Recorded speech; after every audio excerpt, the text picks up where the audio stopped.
भाभी को हुआ अपने देवर से प्यार, इस पर पति ने कही ये बातें। बिहार से एक एक खबर निकलकर सामने आई है कि दीपक और भाभी के बीच हुआ है ऐसा प्यार कि पति को भी शादी के लिए हाँ कहनी पड़ गई। भाभी ने कहा कि देवर को खाना देना पाप है क्या। यह घटना बिहार के सारण जिले की है, जहां पर देवर भाभी के प्यार प्रसंग निकलकर सामने आए हैं। पति ने कहा, मैं बोकारो कमाने के लिए गया था और यहाँ मेरी पत्नी मेरे भाई के साथ गलत संबंध बना ली। अब ये खबर पूरे बिहार में बड़ी तेजी से फैल रही है। उनके परिवारजन बहुत आरोप प्रत्यारोप भी कर रहे हैं। दोनों पति पत्नी के बीच रिश्ते में दरार आ चुकी है। भाभी को बहुत ऊंची नीची तरह की बात सुनाई जा रही है।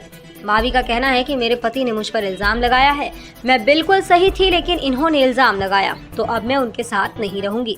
आगे पत्नी ने यह भी कहा कि यह मेरे साथ मारपीट भी किया है, इसलिए अब मैं इसके साथ नहीं रहूंगी। बता दें कि देवर का नाम सुनील ठाकुर है।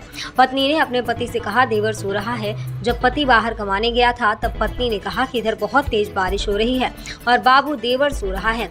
पत्नी के कहने का मतलब यह था कि वह अकेले सो रहा है, लेकिन उसके पति ने अर्थ का अनर्थ निकाल लिया और अपनी पत्नी पर शक किया।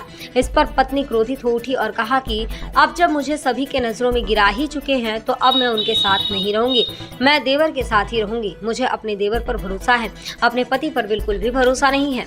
इन्होंने मेरा दिल तोड़ दिया। मेरा देवर अच्छा है और मुझे उस पर विश्वास है।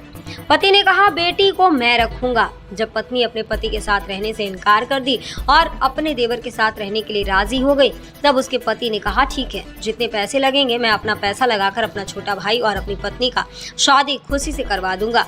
मुझे कोई आपत्ति नहीं है, मुझे अपनी पत्नी का कोई गम नहीं है, लेकिन बस मेरी बेटी चाहिए मुझे। मेरी बेटी मेरी खून है, वह मेरे पास रहेगी, उसे मैं रखूंगा। आगे पति ने यह भी कहा कि घर की इज्जत घर में ही रह जाएगी, कोई दिक्कत नहीं है।